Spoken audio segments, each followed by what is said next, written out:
கப்பல் கடலில் போய்கிட்டு இருக்கு. புயல், சூறாவளி, அலையெல்லாம் பெருசு பெருசாக ரொம்ப உயரமாக உண்டாகுது. கடுமையான காற்றுலேயும் வேகமான அலைகள்லேயும் சிக்கி அந்த கப்பல் தடுமாறுது. திசை மாறி போச்சு. எந்த பக்கம் போயிட்டு இருக்கிறோம்னே தெரியல. அந்த கப்பலை செலுத்திக்கிட்டு இருந்த மாலுமி ரொம்ப சாமர்த்தியமாக செயல்பட்டார். தன்னுடைய அறிவாற்றலையும் திறமையையும் முழுமையாக பயன்படுத்தினார். அந்த கப்பலை கட்டுப்படுத்தினார். மெதுவாக அந்த சூறாவளியிலிருந்து கப்பலை காப்பாற்றி கரைக்கு கொண்டுட்டு வந்து சேர்த்துட்டார். மாலுமின்னு ஒருத்தர் இருந்ததுனால அந்த மரக்கலம் காப்பாற்றப்பட்டது. மாலுமின்னு ஒருத்தர் இல்லைன்னு வச்சுக்கோங்க, அந்த கப்பலோட கதி என்னவா இருக்கும் யோசிச்சு பாருங்க. ஒரு கோபக்காரனுடைய நிலைமையும் அப்படித்தானா. கோபக்காரன்கிறவன் ஒரு மாலுமி இல்லாத மரக்கலம் அப்படிங்கிறார் நபிகள் நாயகம். கொந்தளிக்கிற கடல்ல கொடுமையான அலைகளின் உச்சியில் அல்லல் படுகிற மரக்கலத்தை விட மோசமானது கோபக்காரனின் நிலைமை அப்படிங்கிறது அவருடைய கருத்து. அது மாதிரி இதுன்னு சொல்லல, அதை விட மோசம் இது அப்படிங்கிறார். ஏன் தெரியுமா? ஒரு கப்பல் கடல்ல தடுமாறினா அதை சரிப்படுத்த மாலுமி இருக்கிறார். அவர் தன்னுடைய சாமர்த்தியத்தினால் அதை கட்டுப்படுத்தி சரியான வழிக்கு கொண்டுட்டு வந்துடுவார். ஆனால் கோபக்காரனுடைய நிலைமை அப்படி இல்லை அப்படிங்கிறார் நபிகள் நாயகம். மனித மனம் ஒரு மரக்கலம், அறிவு அதில் இருக்கிற மாலுமி. மாலுமி மரக்கலத்தை செலுத்துகிறான், அவனுக்கு கட்டுப்பட்டு அது ஓடுது. ஆனால் கோபக்காரனுங்கிற மனுஷங்கிட்ட அறிவுங்கிற மாலுமி சரியாக வேலை செய்ய மாட்டான். ஏன்னா கோபம் அந்த மாலுமியின் கண்களை அவிச்சிரும், காதுகளை கேட்காம பண்ணிவிடும். கண்ணையும் காதையும் மூடிவிட்டு கப்பலை ஓட்டுனா எப்படி ஓட்டுறது? அதனால் கோபக்காரன் மாலுமி இல்லாத மரக்கலம். இடி மின்னலில் மாட்டிக்கிட்டு கஷ்டப்படுற கப்பல் மாதிரி கஷ்டப்படுறான். பெரியவங்கள்லாம் என்ன சொல்கிறாங்க?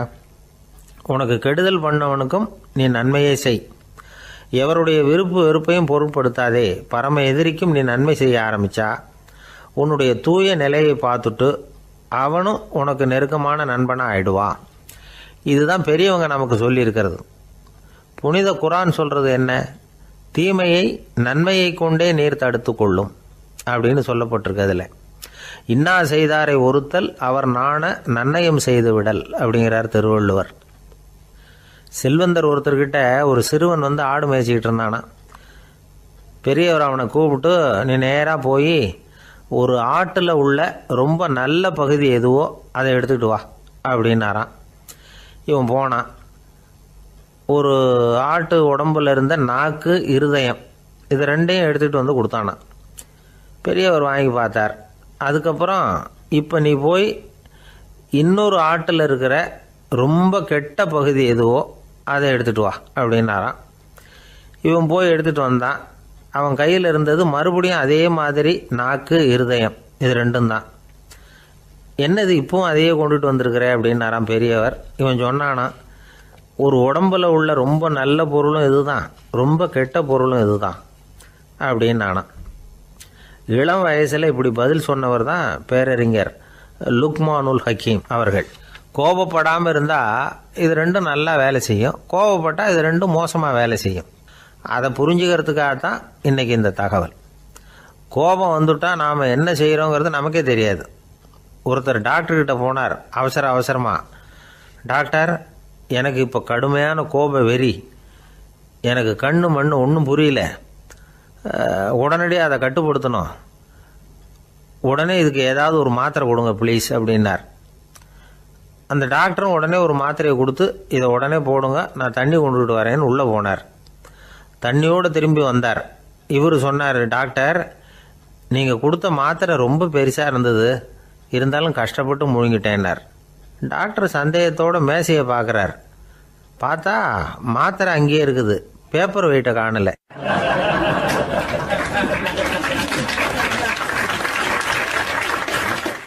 காலை நேரம், கடற்கரை ஓரம், காலை வீசிக்கிட்டு கையை வீசிக்கிட்டு ஏதோ சண்டைக்கு போகிற சிப்பாய் மாதிரி எல்லாரும் நடந்து போயிட்டுருக்கிறாங்க. நடைப்பயிற்சி. அதில் நமக்கு தெரிஞ்ச ஒருத்தர் எதிரில் வந்தார் ரொம்ப வேகமாக. என்ன சார் வாக்கிங்கா அப்படின்னு கேட்டோம். அவரால் ஆமாம்னு பதில் சொல்ல முடியல, அவ்வளவு கஷ்டம். மூச்சு விடுறதுக்கே வாயை திறந்து மூடிக்கிட்டு இருக்கிறார். எங்கே பேசுறது? கொஞ்சம் நின்று நிதானித்து மூச்சு விட்டுட்டு அதுக்கப்புறம் சொன்னார் ஆமாம் அப்படின்னு. என்ன சார் இவ்வளவு வேகம்னோம்? உங்கள் பேச்சை கேட்டுவிட்டு தான் சார் நடக்க ஆரம்பித்தோம். நீங்கள் தான் அடிக்கடி சொல்லிக்கிட்டு இருந்தீங்க நடக்கிறது நல்லதுன்னு. அன்னையிலேருந்து ஆரம்பிச்சுட்டேன். ஆனாலும் ரொம்ப கஷ்டமாக இருக்குது சார். இப்போ பாருங்கள், உங்கள்கிட்ட சுலபமாக பேசக்கூட முடியல, மூச்சு வாங்குது, உடம்பு கூட வலிக்கிறது மாதிரி இருக்குது அப்படின்னு அவர் பாட்டுக்கு பேச ஆரம்பிச்சிட்டார். உங்களை யார் சார் இவ்வளவு வேகமாக நடக்க சொன்னது? வேகத்தை குறைங்க, மெதுவாக நடங்க அப்படின்னோம். நீங்கள் நடக்கிறதுனால என்னென்ன சௌகரியம்னு அன்னைக்கு சொன்னீங்களே தவிர சௌகரியமாக நடக்கிறது எப்படின்னு சொல்லலையே அப்படின்னார் அவர். இன்னமும் லேசாக மூச்சு வாங்கிக்கிட்டே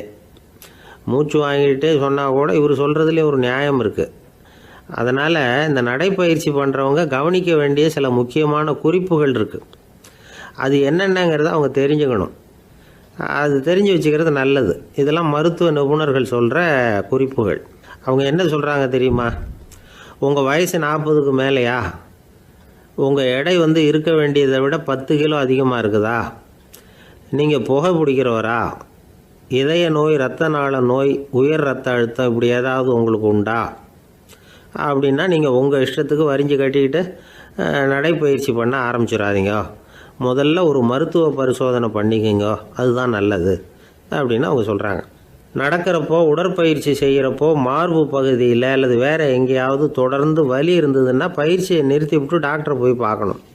நடைப்பயிற்சி பண்ணுறப்போ உங்கள் சக்திக்கு தகுந்த மாதிரி மெதுவாக அதிக கஷ்டம் இல்லாமல் முன்னேறலாம். அங்கே என்ன போட்டியாக வைக்கிறாங்க? முந்திக்கிட்டு போய் என்ன பண்ண போகிறோம்? பரிசாக வாங்க போகிறோம். அதனால் நிதானம் அவசியம் அப்படிங்கிறது அவங்க ஆலோசனை. தொந்தரவு கொடுக்காத ஷூ, ட்ரெஸ்ஸு இதுகளை உபயோகப்படுத்துங்க. பாதத்தில் ஆடு தசை இருக்குல்ல, அங்கே ஏதாவது பிரச்சனை இருந்ததுன்னா டாக்டரை பாருங்கள். இந்த பாதத்தில் வலி வரும் அந்த இடத்துல. வெயில் காலமாக இருந்தால் தலைக்கு தொப்பி வச்சுக்கோங்க. பனியில் நடந்தாலும் அப்படி தான், தலையை பத்திரமா பார்த்துக்குங்க. நம்மக்கிட்ட ஏதோ கொஞ்சம் உருப்படியாக தெரியறது அது தானே. உடற்பயிற்சிக்கு முன்னாடி பின்னாடி பயிற்சி செய்கிறப்போ நிறைய தண்ணி குடிக்கலாமா. முதல் 1 மாதத்துக்கு கொஞ்சம் தளர்த்தியாக சாவகாசமாக நடக்கலாம்.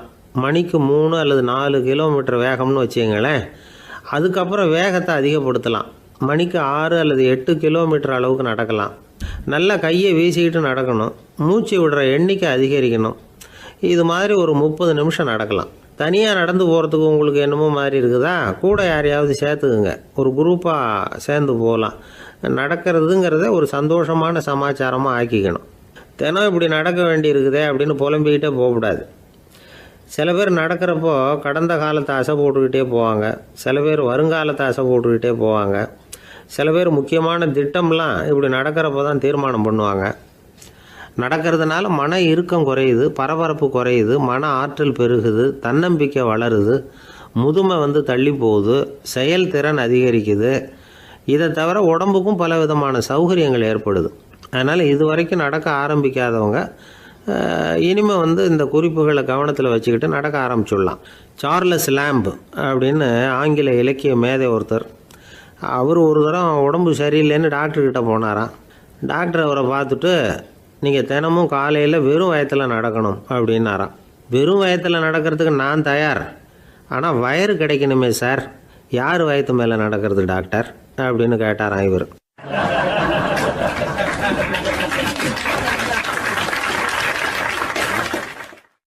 ரொம்ப பேருக்கு கூட்டத்தில் பேசுகிறதுன்னா பயம். நமக்கு ஒன்றும் தெரியாதுன்னு மற்றவங்க நினச்சிடக்கூடாதுங்கிற எண்ணம் தான் இதுக்கு காரணம். ரொம்ப முக்கியமான ஒரு கூட்டம்னா பயம் அதிகமாக இருக்கும். முக்கியமானவங்கள்லாம் வருவாங்களே, அவங்களாம் நம்மளை பற்றி மட்டமாக நினச்சிருவாங்களே அப்படிங்கிற பயம் வந்துடும். ஆனால் மேடை பேச்சுங்கிறது அவ்வளவு கடினமான ஒரு காரியம் இல்லைங்கிறாங்க அது சம்பந்தமான நிபுணர்கள். யாரும் பேச்சாளர் ஆகலாம், இது ஒன்றும் பெரிய கிஃப்ட்டு கிடையாது அப்படின்னு அவங்க சொல்கிறாங்க. நீங்கள் ஒரு சிறந்த பேச்சாளர் ஆகணுமா அப்படின்னா அதுக்குன்னு சில ஆலோசனைகளை சொல்லி வச்சுருக்கிறாங்க அனுபவசாலிகள். முதல் ஆலோசனை என்னென்னா, உங்கள் பேச்சு எளிமையாக இருக்கணும். ஏதாவது ஒரு கருத்து அல்லது 2 கருத்து சொன்னால் போதும். 20 அல்லது 30 கருத்துக்களை சொல்லிகிட்டே போகக்கூடாது. 2வது ஆலோசனை, நீங்கள் என்ன பேச போகிறீங்கிறது முதல்ல உங்களுக்கு நல்லா புரியணும். அதுக்கப்புறம் தான் அதை அடுத்தவங்களுக்கு புரிய வைக்க முடியும். எப்படி ஆரம்பிக்க போகிறோம், எந்த கருத்தை முக்கியமாக வலியுறுத்த போகிறோம், எப்படி முடிக்க போகிறோம் அப்படிங்கிறத முதல்ல நல்லா சிந்தித்து மனசில் வச்சுக்கணும். கடைசியாக என்ன சொல்கிறீங்களோ அதுதான் கேட்குறவங்க மனசில் நிற்கும். 3வது ஆலோசனை என்னென்னா, உங்கள் பேச்சு சுருக்கமாக இருக்கணும். ஒரு 15 நிமிஷம் பேசுகிறது ரொம்ப பொருத்தம். மணிக்கணக்கில் பேசிக்கிட்டு இருக்கிறது நல்லதில்லை. 4வது ஆலோசனை, நீங்கள் பேசுகிறது உண்மையாக இருக்கணும்.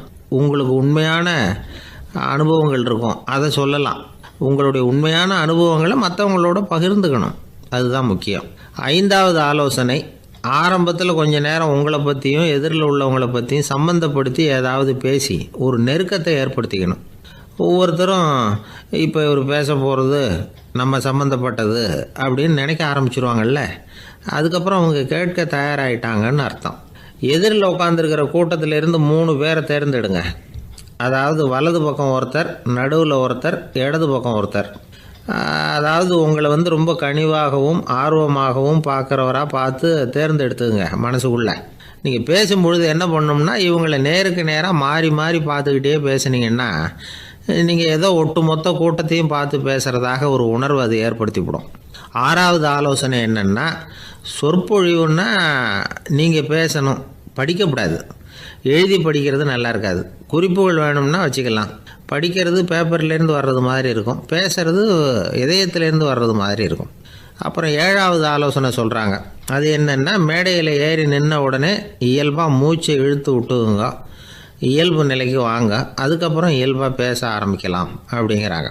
இவ்வளவும் பேச்சு கலையில் வல்லுநர்களாக இருக்கிறவங்க சொல்லுகிற ஆலோசனைகள். இதையெல்லாம் கடைபிடிச்சா நமக்கும் அதுக்கும் வெகு தூரம்னு நினச்சிக்கிட்டு இருந்த ஒன்று இப்போ கிட்டத்தில் நெருங்கி வந்துடும். நாம் சொல்கிறபடியெல்லாம் அது கேட்கும். ஒரு பேச்சாளர், அவருக்கு சுருக்கமாகவே பேச தெரியாது. மேடையில் ஏற்றி விட்டுவிட்டா போதும், ஆரம்பிச்சிருவார், நிறுத்த மாட்டார், பேசிக்கிட்டே இருப்பார். ஒரு தடவை அவர் ஒரு கூட்டத்தில் ரொம்ப நேரம் பேசிக்கிட்டே இருக்கிறார். எதிரில் பொறுமை இழந்த ஒருத்தர் தன்னுடைய கை கடிகாரத்தை காட்டினார். அதை கவனித்த பேச்சாளர், மன்னிக்கணும், கை கடிகாரம் நான் கொண்டுகிட்டு வர மறந்துட்டேன், அதுதான் நேரம் போனதே தெரியல அப்படின்னு சொல்லியிருக்கிறார். இதுக்கு அவர் சொன்னாராம் கோபமாக, ஏய்யா கடிகாரத்தை தான் பார்க்க முடியல, மறந்துட்டேன், பக்கத்தில் மாட்டியிருக்கிற கேலண்டரையாவது பார்க்கக்கூடாதா அப்படின்னாராம்.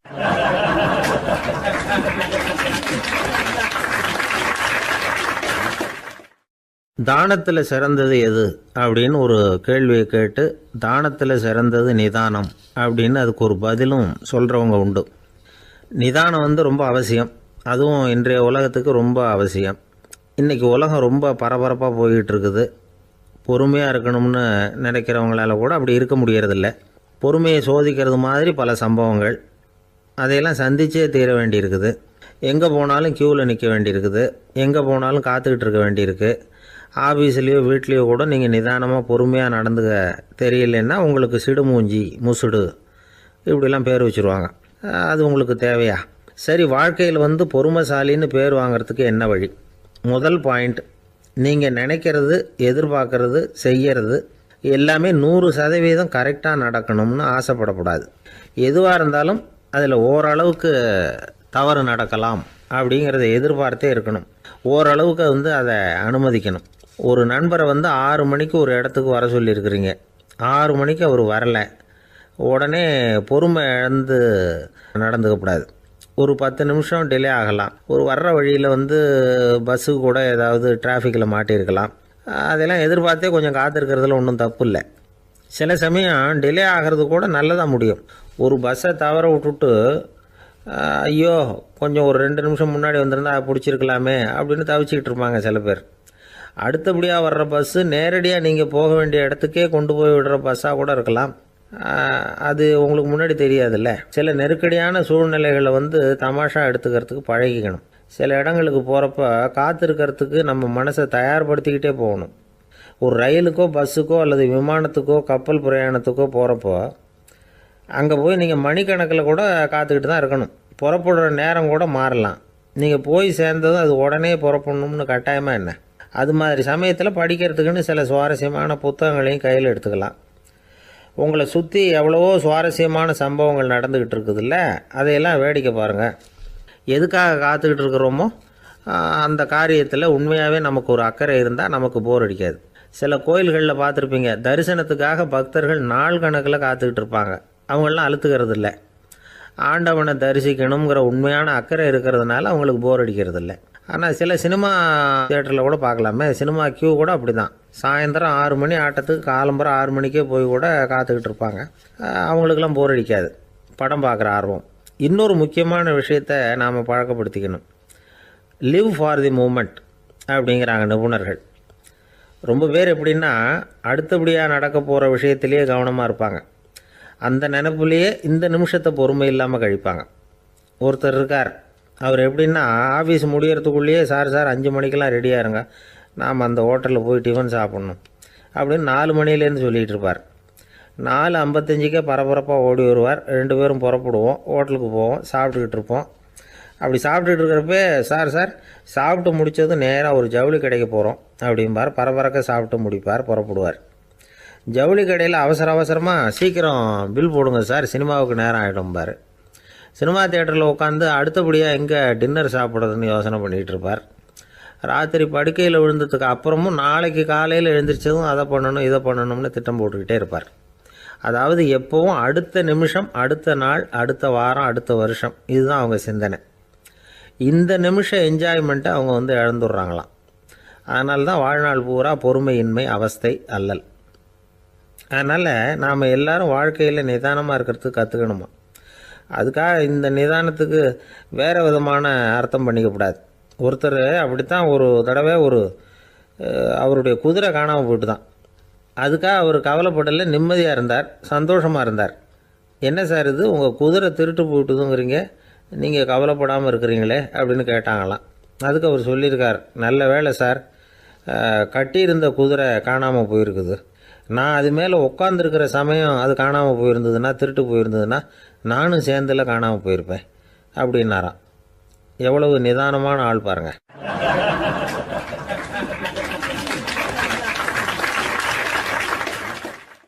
ஒரு ஊரில் ஒரு சித்தர் இருந்தார், சூஃபி சித்தர். அவர் ஞானம் பெற்ற ஒரு சித்தர். ஒரு நாள் அந்த நாட்டு மன்னன் அவரை பார்க்கறதுக்காக வந்தான். என்ன வேணும் உனக்குன்னு கேட்டார். நான் கடவுளை பார்க்கணும், அதுக்கு நீங்கள் தான் உதவி பண்ணணும் அப்படின்னா அவன். சித்தர் கொஞ்சம் யோசனை பண்ணார். சரி, போயிட்டு நாளைக்கு வாடினார். அதே மாதிரி மன்னன் போயிட்டு அடுத்த நாள் வந்தான். இங்கே நீ என்னோட ஒரு வாரம் தங்கியிருக்க வேண்டியிருக்கும்னார். சரின்னா ஒரு பிச்சை பாத்திரத்தை தூக்கி கையில் கொடுத்தார். அவனுக்கு ஒன்றும் புரியல, இருந்தாலும் வாங்கிட்டான். வாங்கிட்டு இதை என்ன செய்யணும் அப்படின்னு கேட்டான். இதை ஒன்றும் செய்ய வேணாம், இதை எடுத்துக்கிட்டு பக்கத்தில் உள்ள கிராமங்களுக்கு போ, வீடு வீடாக பிச்சை எடுத்துக்கிட்டு வா. அப்படி வந்த பிறகு தான் உனக்கு சாப்பாடும் ஓய்வும் கிடைக்கும். ஒரு வாரம் அப்படி செய், அதுக்கப்புறம் 8வது நாள் நாம் கடவுளை பற்றி யோசிக்கலாம் அப்படின்னார். இப்படி இவர் சொன்னதை கேட்டதும் அந்த அரசனுக்கு அதிர்ச்சி ஆயிட்டுது. ஒரு மாதிரி ஆயிட்டான். தன்னுடைய சொந்த நாட்டில் சொந்த குடிமக்கள்கிட்ட போய் பிச்சை எடுக்கிறதா அப்படின்னு யோசனை பண்ணி பார்த்தான். அதுக்கப்புறம் மெதுவாக அவன் அந்த சித்தரை பார்த்தான். ஐயா, சொந்த நாட்டிலேயே பிச்சை எடுக்கிறதுன்னா எனக்கு ஒரு மாதிரியாக இருக்குது, வெக்கமாக இருக்குது. நான் வேணும்னா வெளி தேசத்தில் எங்கேயாவது போய் பிச்சை எடுக்கவா அப்படின்னு கேட்டான். இதுக்கு அந்த சித்தர் ஒரு சம்மதிக்கலை. இதோ பாரு, உன்னால் பிச்சை எடுக்க முடியலன்னா பேசாமல் திரும்பி அரண்மனைக்கே போயிடு, அதுக்கப்புறம் கடவுளை பற்றியெல்லாம் பேசுறதுக்கு என்னை தேடிட்டு வரக்கூடாது அப்படின்னு விட்டார். மன்னன் தயங்கினான், இருந்தாலும் மனசை சரி பண்ணிட்டு சம்மதிச்சான். சரிங்க, ஒரு வாரம் இங்கே தங்குறேன், நீங்கள் சொல்கிறது மாதிரி பக்கத்து கிராமங்களுக்கு போகிறேன், வீடு வீடாக பிச்சை எடுக்கிறேன், வர்றேன் அப்படின்னா. ஒரு வாரம் தெரு தெருவாக பிச்சை பாத்திரத்தோடு அலைஞ்சான். சொந்த ஊரில் சொந்த குடிமக்கள்கிட்ட பிச்சை எடுத்தான். 7 நாள் முடிஞ்சுது. 8வது நாள் அந்த சித்தர் மன்னனை கூப்பிட்டார். இப்படி வாழ்னார். வந்தான். இனிமே நீ கடவுளை பற்றி என்கிட்ட கேட்கலாம்னார். இனிமே கேட்கறதுக்கு ஒன்றுமே இல்லை சுவாமின்னா இவன். ஒரு வார காலம் பிச்சை எடுத்த பிறகு தான் கடவுளை காண முடியும் அப்படின்னு நான் கனவு கூட காணவில்லைன்னா. அப்படின்னா நீ பிச்சை எடுத்த காலத்தில் அப்படி என்னதான் நடந்தது அப்படின்னு கேட்டார் அவர். சுவாமி, ஒரு வார காலம் பிச்சை எடுத்ததில் என்னுடைய ஆணவம் அழிஞ்சுட்டுது. அது இப்போ இருக்கிற இடமே தெரியல. இப்போ அதை காணவே காணோம். பிச்சைக்காரனாக இருந்தப்போ பெற்றதை மன்னனாக இருக்கும்போது பெற முடியாதுங்கிறத புரிஞ்சுக்கிட்டேன் அப்படின்னா மன்னன். அடக்கம் பிறந்தவுடன் தெய்வீக கதவுகள் திறந்து கொள்ளுகின்றன அப்படிங்கிறார் ஓஷோ. நம்மால் ஒருத்தன் ஆணவம் அழியணுங்கிறதுக்காக ஒரு திருவோட்டை எடுத்துக்கிட்டு தெரு தெருவாக பிச்சை எடுக்க ஆரம்பித்தான். என்ன, தெய்வீக கதவுகள் திறந்துதா அப்படின்னு கேட்டார் ஒருத்தர். தெய்வீக கதவு திறக்கிறதுக்கு முன்னாடியே எங்கள் வீட்டு கதவு சாத்திக்கிட்டுதுன்னா. என்னடா சொல்கிறேன்னார். இனிமேல் வீட்டுக்குள்ளேயே வர வேணாம், இதையே தொழிலாக வச்சுக்கோ அப்படின்னு எங்கள் வீட்டில் சொல்லிவிட்டாங்க சார் அப்படின்னா.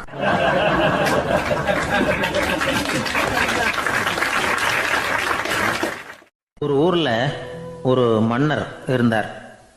ஒரு நாள் அவருடைய அரசவைக்கு ஒரு ஓவியன் வந்தான். அவன் சீனா தேசத்திலிருந்து வந்தவன், தாவோ சிந்தனையாளன். அவன் அங்கே வந்து மன்னர் முன்னாடி நிற்கிறான். யாரும் செய்ய முடியாத ஒரு காரியத்தை என்னால் செய்ய முடியும்னா. இவன் இப்படி சொன்னதை கேட்டதும் ஏற்கனவே அங்கே இருந்த அரசவை ஓவியன் ஒருத்தனுக்கு கோபம் வந்துட்டுது. இதோ பாரு, இப்படிலாம் பேசக்கூடாது, நான் வேணும்னா உன்னுடைய சவாலை ஏற்றுக்கிறேன் அப்படின்னா. நாம் 2 பேரும் ஓவியம் தீட்டுவோம், அதை பார்த்துட்டு நம்ம 2 பேரில் யார் சிறந்த ஓவியன் அப்படிங்கிறத மன்னரே தீர்மானம் செய்யட்டும், என்ன சொல்கிற அப்படின்னு கேட்டான் அவன். அவனும் சரின்னு ஒத்துக்கிட்டான். போட்டி ஆரம்பமாச்சு. அரசர் அவங்களுக்கு 2 சுவர்களை ஒதுக்கி கொடுத்தார். 6 மாத காலம் அவகாசம் கொடுத்தார். 2 ஓவியர்களும் அவங்கவுங்க வேலையை ஆரம்பித்தாங்க. இரவு பகலாக வேலை செய்ய ஆரம்பிச்சுட்டாங்க. 6 மாதம் முடிஞ்சது. அரசர் வந்து பார்த்தார். முதல்ல தன்னுடைய அரசவை ஓவியர் தீட்டியிருந்த ஓவியத்தை பார்த்தார். ரொம்ப பிரமாதமாக இருந்தது, பாராட்டினார். இதோ பாரு, உன்னுடைய ஓவியம் அற்புதமாக இருக்குது, உயிரோட்டம் உள்ளதாக இருக்குது, கலையின் உச்சமே இதுதான், இதை விட சிறந்த ஒரு ஓவியத்தை வேற யாராலையும் படைக்க முடியாது அப்படின்னார். அதுக்கப்புறம் அந்த சீன ஓவியன்கிட்ட போனார். எங்கே உன்னுடைய ஓவியம்னு கேட்டார். திரைச்சீலையை விலக்கி விட்டு பாருங்கன்னா. மன்னர் வந்து அந்த திரைச்சீலையை விளக்குனார். உள்ளே வந்து ஓவியம் இருக்க வேண்டிய இடம் கண்ணாடி மாதிரி தெரிஞ்சுது. அவன் அந்த 6 மாத காலமாக அந்த சுவரை வந்து தேய்ச்சி தேய்ச்சி கண்ணாடி மாதிரி ஆக்கி வச்சிருக்கிறான். அதுக்கு நேராக எதிர் சுவரில் அரசவை ஓவியம் தீட்டின ஓவியம் இருக்குது. அது எதிரில் இருந்த இந்த கண்ணாடியில் பட்டு பிரதிபலிக்குது. மன்னர் யோசனை பண்ண ஆரம்பித்தார். அப்புறம் அந்த சீன ஓவியனை பார்த்து கேட்டார். இதை பாரு, நீ என்னுடைய ஆளை வந்து தோற்கடிச்சுட்ட அப்படிங்கிறதுல சந்தேகம் இல்லை, ஆனாலும் எங்களை ஏமாத்தி இருக்கிற, எந்த ஓவியமும் நீ வரையிலையே அப்படின்னார். அரசே, இதுதான் உண்மையான ஓவியம், உயிருள்ள ஓவியம். இது வந்து மனோபாவங்களை பிரதிபலிக்கும், மாறுகின்ற காலங்களை அப்படியே காட்டும் அப்படின்னா அந்த சீன ஓவியன். கையால் வரைகிற ஓவியங்களில் சலனம் இல்லை, கண்ணாடி அப்படி கிடையாது, சக்தியின் ஓட்டம் அதில் எப்பவும் இருந்துக்கிட்டே இருக்கும். கண்ணாடி மட்டுமே ஜீவன் உள்ள ஓவியமாக இருக்க முடியுங்கிறத அந்த சீன ஓவியன் தெரிஞ்சு வச்சிருந்தான். ஏன்னா அவன் ஒரு தாவோ சிந்தனையாளன். ஒவ்வொரு குழந்தையும் இந்த கண்ணாடியோடு தான் பிறக்குது. ஆனால் நாம் என்ன செய்கிறோம்னா ஓவியங்களை கண்ணாடி மீது பதிப்பிச்சு விடுறோம். கண்ணாடி நம்மளை பிரதிபலிக்குது. நம்முடைய அழகோ அவலட்சணமோ கண்ணாடியை பாதிக்கிறது இல்லை. ஏன்னா அதுக்கு மனம் கிடையாது. கடந்து போன வினாடியை பற்றி அது சிந்திக்கிறது இல்லை. அடுத்த கணத்தை பற்றின எதிர்பார்ப்பும் அதுகிட்ட கிடையாது. அதுதான் பற்றற்ற நிலை. மனிதனுக்கு தேவைப்படுறது அதுதான். கண்ணாடிக்கிட்டே இருந்து நாம் வந்து கற்றுக்கொள்ள வேண்டிய பாடம் இது. வாழ்க்கையில் வந்து மனிதர்களை நேசிக்கலாம், உலகின் அழகையெல்லாம் பிரதிபலிக்கலாம், ஆனால் எதையும் பற்றி கொண்டு விடக்கூடாது அப்படிங்கிறது பெரியவர்கள் அறிவுரை. துயரம்ங்கிறது பற்றுக்களின் சாயை. கண்ணாடி முன்னாடி நிற்கிறப்போவெல்லாம் நமக்கு இந்த ஞாபகம் வரணுமா. ஒரு குடும்பத் தலைவர் ஒரு நாள் காலையில் விடிஞ்சு எழுந்திரிச்சதும் சத்தம் போட்டார். யார் இந்த கருங்குரங்கு படத்தை என் ரூமில் கொண்டாந்து மாட்டி வச்சது அப்படின்னு கத்தினார். சமையல் கட்டிலிருந்து மனைவி பதில் சொன்னாங்க. தூக்க கலக்கத்தில் உளராதுங்க, நல்லா பாருங்க, அது படம் கிடையாது, முகம் பார்க்குற கண்ணாடி அப்படின்னாங்க.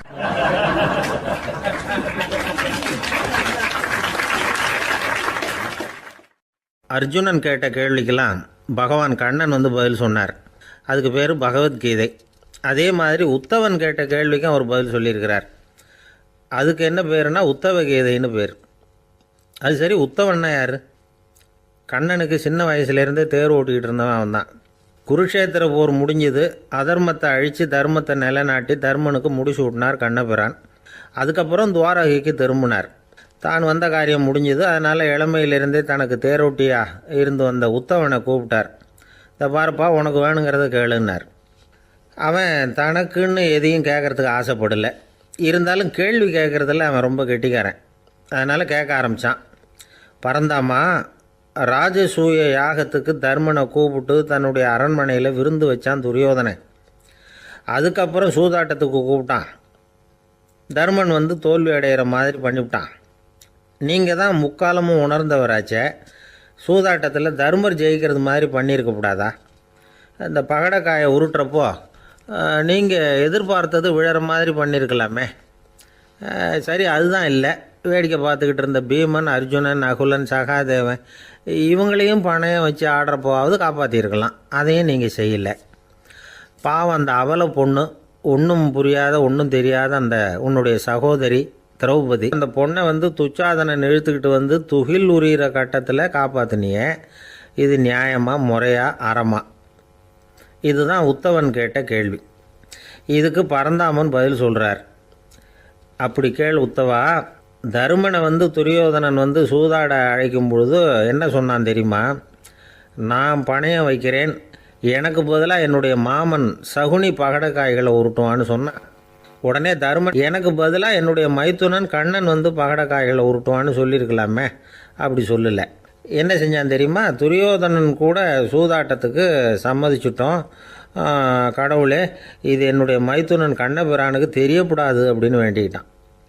இதனால் தருமன் எனக்கு மனசால் தடை போட்டுட்டான். அதனால் அரண்மனைக்கு வெளியிலேயே என்னை கூப்பிடுவாங்கன்னு நான் காத்துக்கிட்டு இருந்தேன். பீமன், அர்ஜுனன், நகுலன், சகாதேவன், திரௌபதி இவங்களை பணையம் வச்சு ஆடுறப்போவாவது கூப்பிடுவாங்கன்னு பார்த்தேன். அப்பவும் அவங்க என்னை கூப்பிடல, நினைக்கல.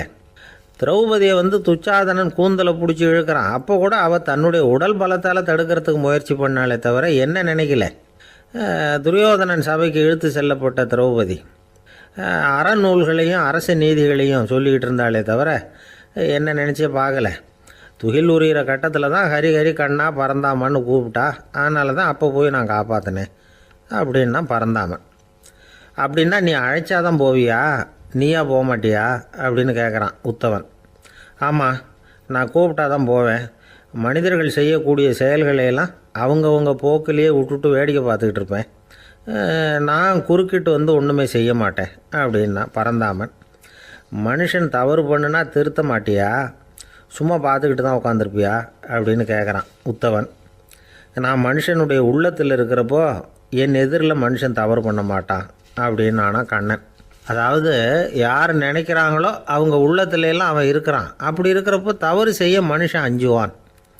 இதுதான் உத்தவ கீதைங்கிறது. இந்த காலத்துலேயும் சில பேர் பகவான் மாதிரி அடுத்தவங்க கஷ்டப்படுறத வேடிக்கை பார்த்துக்கிட்டு இருக்கிறது உண்டு. அன்றைக்கி அப்படித்தான். நடுத்தெருவில் ஒரு திருடனை பிடிச்சி எல்லாரும் சேர்ந்து அடிச்சுக்கிட்டு இருக்கிறாங்க. ஒரு ஆள் மட்டும் தள்ளி நின்று அதை வேடிக்கை பார்த்துக்கிட்டு இருக்கான். பார்த்துக்கிட்டு சிரிச்சுக்கிட்டு இருக்கிறான். என்ன சார் இது, பாவம் அந்த ஆளை போட்டு அப்படி அடிக்கிறாங்களே அப்படின்னோம். அடிக்கட்டும் சார், அவன் அடி வாங்க வேண்டிய ஆள் தான் அப்படின்னா அவன். ஏன் சார் அப்படி சொல்கிறீங்க அப்படின்னு கேட்டோம். பின்ன என்ன சார், நான் ஒருத்தர் பையில் இருந்த பர்ஸை எடுக்கிறதுக்கு முயற்சி பண்ணிக்கிட்டு இருந்தேன். அதுக்குள்ளே அவன் முந்திக்கிட்டு அப்வேஸ் பண்ணிவிட்டான். பர்ஸை அவன் எடுத்துட்டான். பார்க்குறதுன்னா எடுக்கிறது அவனா? என்ன சார் நியாயம் இது? நல்லா வாங்கட்டும் அப்படிங்கிறான்.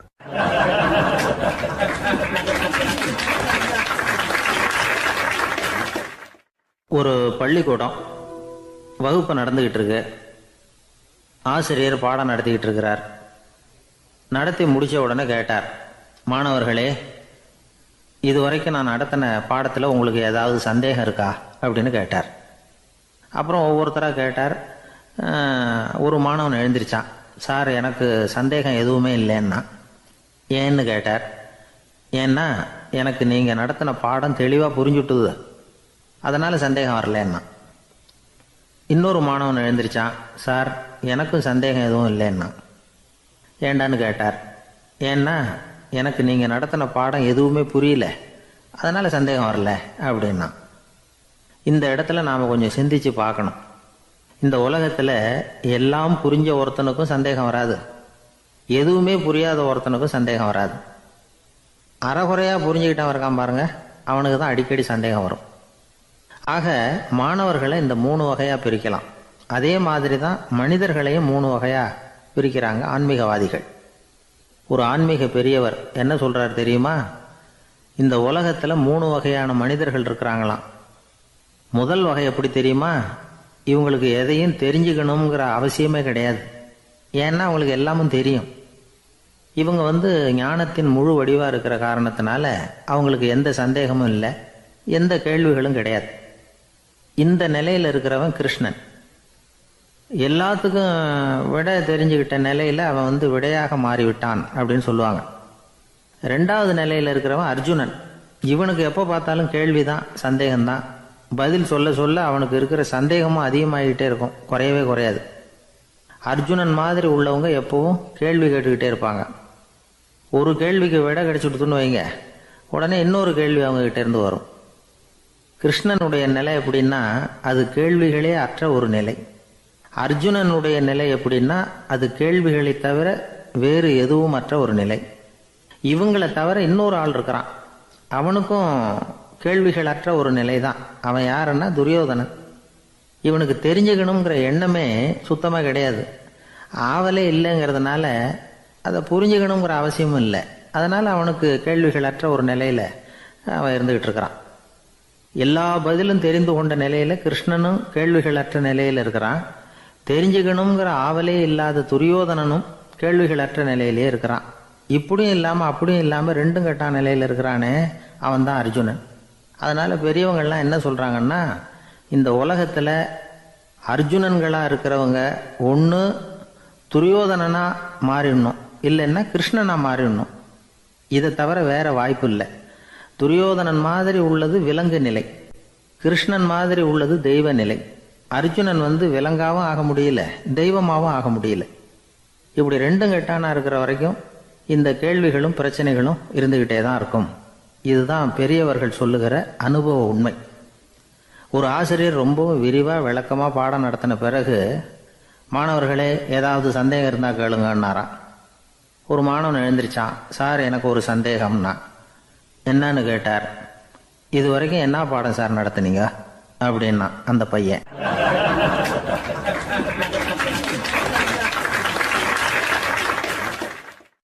ஜெருசலேம் அங்கே உள்ள ஒரு தேவாலயம். அதில் உள்ள பலிபீடத்தின் முன்னாடி ஒரு பெட்டி உண்டு. அது காணிக்கை பெட்டி. ஆலயத்துக்கு வர்றவங்க பிரார்த்தனை பண்ணிவிட்டு திரும்பி போகிற சமயத்தில் அந்த பெட்டியில் காணிக்கை போடுவாங்க. அவங்களால எவ்வளவு முடியுமோ அவ்வளவு போடுறது வழக்கம். அவங்கவுங்க வசதிக்கு தகுந்த மாதிரி போடுவாங்க. வசதி உள்ளவங்களாக இருந்தாலும் சரி, வசதியே இல்லாத வறியவர்களாக இருந்தாலும் சரி, ஆலய காணிக்கை பெட்டியில் காசு போடுறது அவங்களுக்கு ரொம்ப பெருமையான ஒரு செயல். ஒரு சமயம் இயேசு தம்முடைய சீடர்களோடு அந்த ஆலயத்துக்கு வரார். அங்கே உட்காந்து ரொம்ப நேரம் வழிபாடு பண்ணிகிட்டு இருக்கிறார். சீடர்களும் அந்த ஜபத்தில் கலந்துக்கிட்டாங்க. வழிபாடு முடிஞ்சுது. இயேசு உட்காந்துருக்கிறார். காணிக்கை பெட்டியில் காசு போடுறவங்கள கவனிக்கிறார். சீடர்களும் அதையே கவனிச்சுக்கிட்டு இருக்கிறாங்க. ரொம்ப பேர் வரிசையாக வந்தாங்க. அவங்களால முடிஞ்ச அளவுக்கு காசு போட்டுட்டு அவங்க பாட்டுக்கு போய்கிட்டு இருக்கிறாங்க. வசதியானவங்க நிறைய பேர் வந்தாங்க. அதுக்கு மத்தியில் வயசான ஒரு அம்மா, அவங்களும் காசு போட்டுட்டு போகிறாங்க. இப்போ இயேசு தன்னுடைய சீடர்கள் பக்கம் திரும்பினார். ஒரு கேள்வி கேட்டார். இப்போ இந்த காணிக்கை பெட்டியில் நிறைய பேர் காசு போட்டுட்டு போகிறத நீங்கள் கவனிச்சிங்க. இன்னைக்கு இந்த காணிக்கை பெட்டியில் ரொம்பவும் அதிகமாக காசு போட்டது யார் அப்படின்னு கேட்டார். முதல்ல வந்தார ஒரு பெரிய மனுஷன், அவர் தான் அதிகமாக போட்டார் அப்படின்னார் ஒருத்தர். மூணாவதாக வந்தவர் தான் அதிகமாக போட்டார், நான் கவனித்தேன் அப்படின்னாரு இன்னொருத்தர். இப்படி ஆளுக்கு ஒரு விதமாக சொல்கிறாங்க. கடைசியாக இயேசு சொன்னாராம், இன்றைக்கு அந்த பெட்டியில் அதிகமாக காசு போட்டவங்க அந்த வயசான அம்மா தான் அப்படின்னாராம். சீடர்களுக்கு ஒன்றும் புரியல. அந்த அம்மா ரொம்பவும் ஏழையாச்சே, அவங்க எப்படி அதிகமாக காணிக்கை செலுத்த முடியும் அப்படிங்கிறது அவங்க சந்தேகம். இயேசு விளக்குனார். நிறைய பேர் வந்தாங்க, நிறையவே காசுகள் போட்டாங்க, அது உண்மைதான். ஆனால் அந்த அம்மா என்ன பண்ணாங்க கவனிச்சிங்களா? வந்தாங்க, தன்னுடைய காசு பையை திறந்தாங்க, அப்படியே கொட்டுனாங்க. அதில் இருந்தது ரெண்டு காசுகள் தான். அந்த 2 காசும் காணிக்கை பெட்டியில் விழுந்துட்டுது. மற்றவங்கள்லாம் தங்கள்கிட்ட இருந்த செல்வத்தின் ஒரு சிறு பகுதியை எடுத்து பெட்டியில் போட்டாங்க. ஆனால் இந்த அம்மா தன்கிட்ட என்ன இருந்ததோ அதை அப்படியே போட்டுட்டாங்க. தன்னுடைய பிழைப்புக்காக வச்சுருந்த அவ்வளவையும் இழக்கிறதுக்கு தயாராகிட்டாங்க. அவ்வளவு தாராள மனசு அவங்களுக்கு. அதனால் அவங்க செலுத்தின காணிக்கை தான் அளவில் அதிகம் அப்படின்னார். விலை மதிப்பில்லாத முத்து புதையல் ஒருத்தனுக்கு கிடைக்க போகுதுன்னு வச்சுக்கோங்க. அதன் மதிப்பை உணர்ந்தவன் என்ன பண்ணுவான்? அதை அடையிறதுக்காக தன்கிட்ட இருக்கிற எதையும் கொடுக்கறதுக்கு தயாராக இருப்பான் இல்லையா? அது மாதிரி தான் இதுவும் அப்படின்னார். உலக மதிப்பீடுகளை துரும்பா தூசியாக மதித்து அதையெல்லாம் உதறி விடுகிறவன் இறையருள் அப்படிங்கிற இணையில்லாத செல்வத்தை பெறுகிறான் அப்படிங்கிறது இதில் உள்ள கருத்து. இறைவனுக்காக இழப்பதுன்னா துன்பப்படுகிறவர்களுக்காக, ஏழைகளுக்காக, ஏதுமற்றவர்களுக்காக இழப்பது அப்படின்னு அர்த்தம். உங்கள் அயலானுக்கு நீங்கள் என்ன உதவி செய்தாலும் அதை எனக்கே செய்கிறீர்கள் அப்படின்னு இயேசு சொல்லியிருக்கிறார். அடுத்தவங்களுக்கு உதவணுங்கிற குணம் இன்னைக்கு ரொம்ப குறைஞ்சி போச்சு. ஒருத்தன் வாழைப்பழத்தோல் வழுக்கி கீழே விழுந்துட்டான். பக்கத்தில் இருந்த நண்பன் உடனே அவனை தூக்கிக்கிட்டு போய் ஆஸ்பத்திரியில் சேர்த்துட்டான். அதுக்கப்புறம் சொன்னான், நீ அந்த வாழைப்பழத்தோலில் காலை வைக்க போகிறத முன்னாடியே நான் கவனிச்சுட்டேன் அப்படின்னு நானா. அப்படின்னா அப்போவே நீ எனக்கு உதவி செஞ்சுருக்கலாமே அப்படின்னு நானா அவன். நான் டாக்டருக்கு உதவலாம்னு நினச்சிட்டேன் அப்படின்னா இவன்.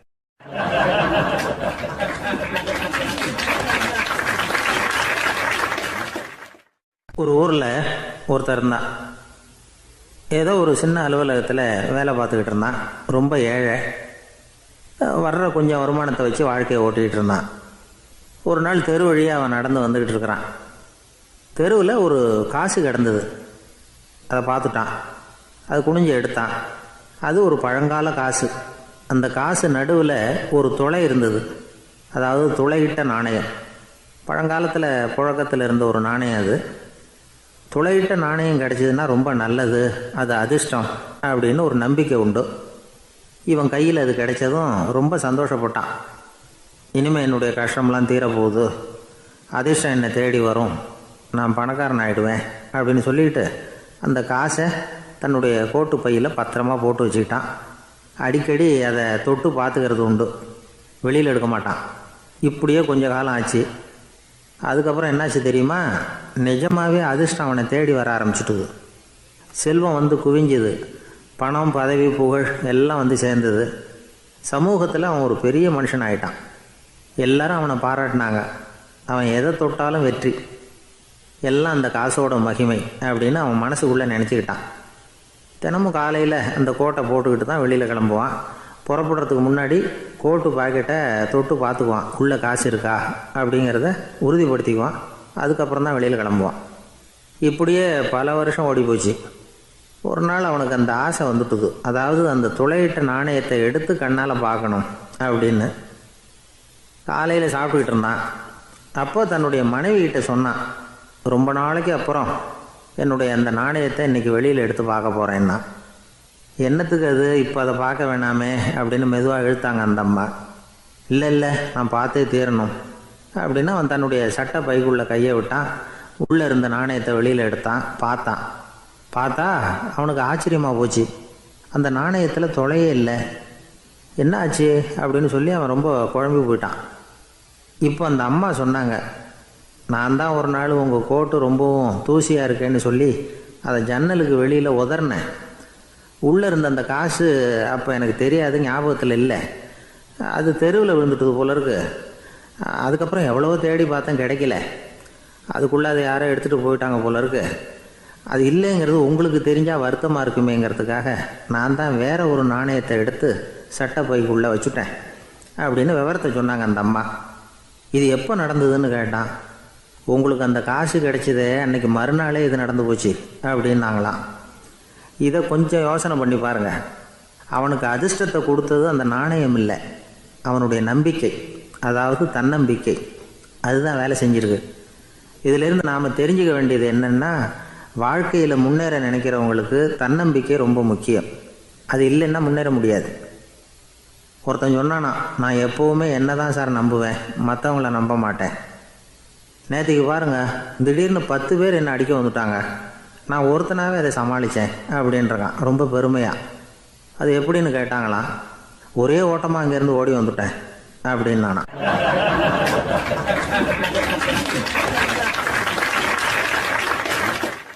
ஒரு வயசான அம்மா ஒரு நாள் ஃபோன் பண்ணாங்க. ஐயா, நான் இந்த தகவல் நிகழ்ச்சியை தினமும் கேட்குறேன், உங்ககிட்ட ஒரு கேள்வி கேட்கணும் அப்படின்னாங்க. என்னங்க அப்படின்னோம். எனக்கு சொந்தமாக ஒரு நல்ல வீடு இருக்குது, வேணுங்கிற அளவுக்கு பணமும் இருக்குது, கணவரும் ரொம்ப நல்லவர், ரிட்டையர் ஆகி வீட்டில் தான் இருக்கிறார், பிள்ளைங்கள்லாம் பெரிய பெரிய உத்தியோகத்தில் இருக்கிறாங்க, அதில் ஒருத்தன் ஐஏஎஸ்ஸு, பணம்லாம் கூட நிறைய கொண்டாந்து கொடுக்குறாங்க. அப்படி இருந்தும் என் மனசில் நிம்மதி இல்லை, வாழ்க்கையில் ஒரு நிறைவு இல்லை அப்படின்னாங்க. ஏன்னு கேட்டோம். அதைத்தான் நான் உங்களை கேட்குறேன், ஏன் அப்படி அப்படின்னு திருப்பி கேட்குறாங்க. எங்களுக்கு ஒன்றும் புரியல. கொஞ்ச நேரம் குழம்பி போயிட்டோம். இருந்தாலும் அதை அவங்கக்கிட்ட காட்டிக்காமல் கொஞ்சம் சாமர்த்தியமாக ஏம்மா உங்கள் மனசில் நீங்கள் ஏதோ ஒன்று எதிர்பார்க்குறீங்க, அது நிறைவேறலை அப்படி தானே அப்படின்னு கேட்டோம். ஆமாம் அப்படின்னாங்க. அதுக்கப்புறம் அவங்கக்கிட்ட கொஞ்சம் மனம் விட்டு பேசுகிறப்போ தானாக விஷயம் வெளியில் வந்தது.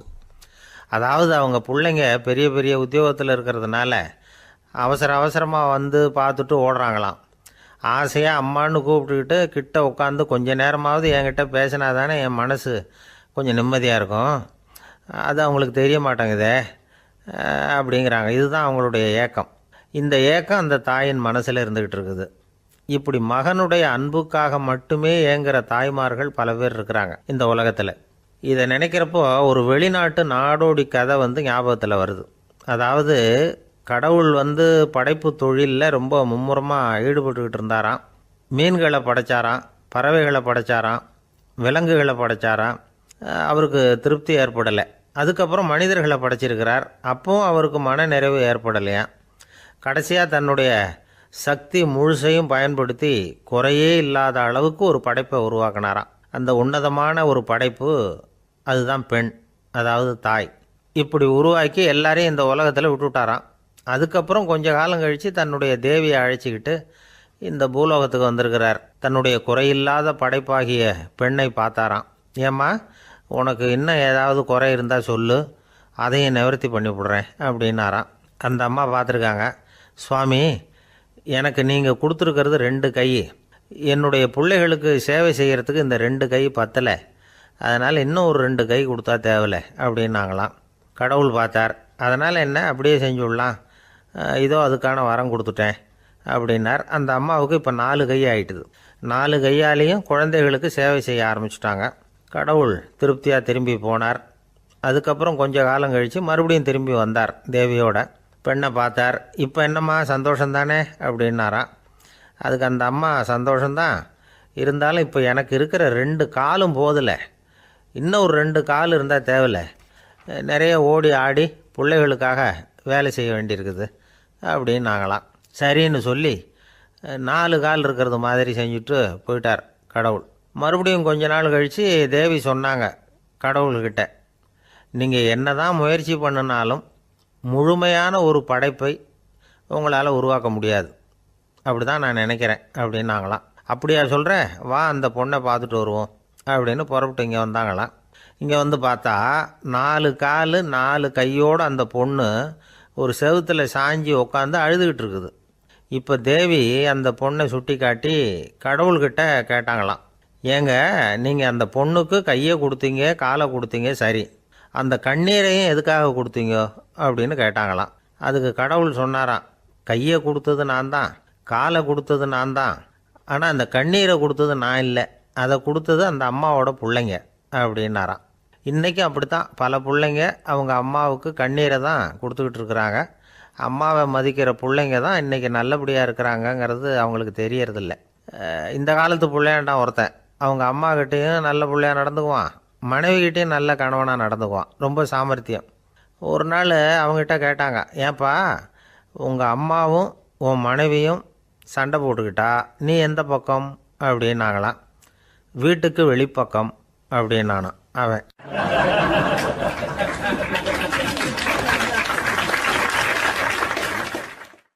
வாழ்க்கையில் ரொம்பவும் அடிபட்டு அல்லல் போட்டுக்கிட்டு இருக்கிற ஒருத்தர் வந்தார்.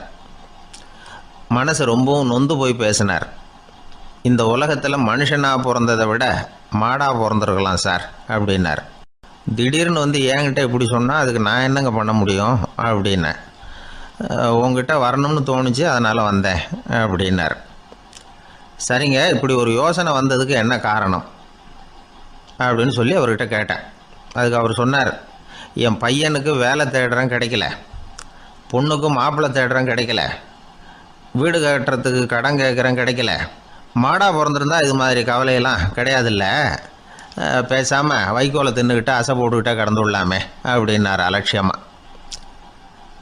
அதுக்கப்புறம் தான் அவர் சொன்ன கருத்தை நானும் கொஞ்சம் அசை போட ஆரம்பித்தேன் மனசுக்குள்ளே. இப்போது இயற்கையை பொறுத்த வரைக்கும் அது நாம் எல்லாரும் மகிழ்ச்சியாக வாழணும் அப்படின்னு தான் விரும்புது. விலங்குகள், பறவைகள், தாவரங்கள், அப்புறம் மற்ற உயிரினங்கள் எல்லாமும் நல்லபடியாக இருக்கணும் அப்படிங்கிறது தான் இயற்கையோட விருப்பம். அதில் ஒன்றும் சந்தேகம் இல்லை. இயற்கையோட அமைப்பை கொஞ்சம் கவனித்து பார்த்தா அதை நாம் நல்லா புரிஞ்சுக்கலாம்.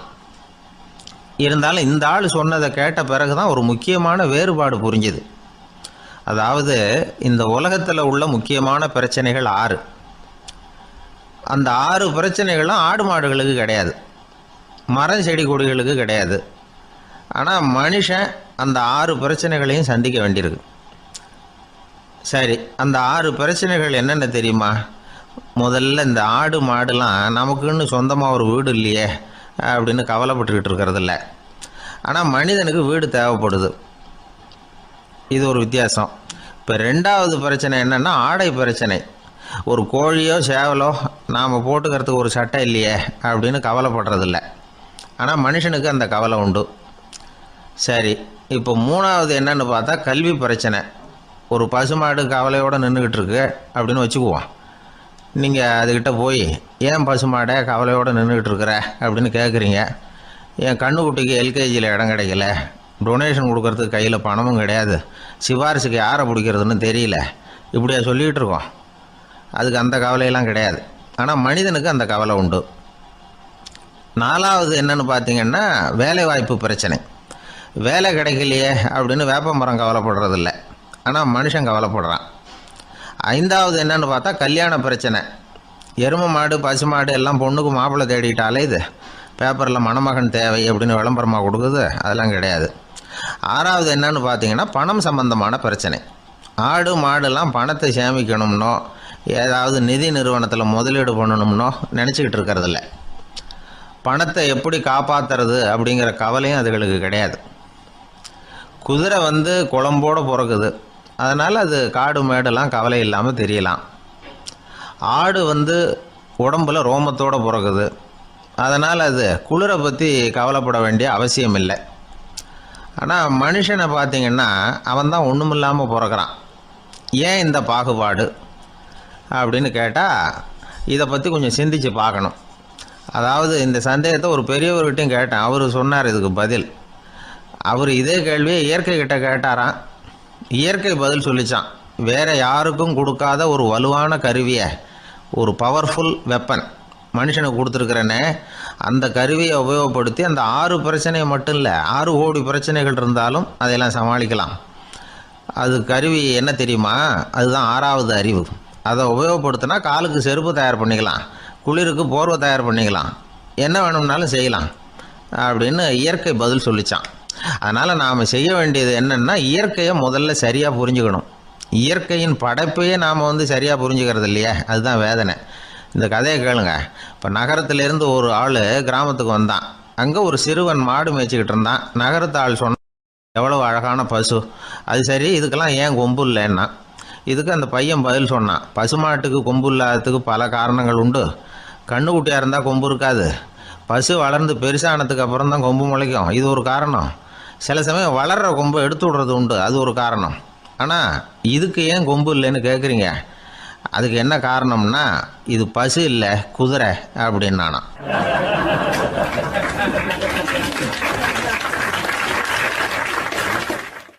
அங்கே ஒரு புதர் தெரியுது இல்லையா, இந்த புதருக்குள்ளே ஒரு சிங்கம் இருக்குது.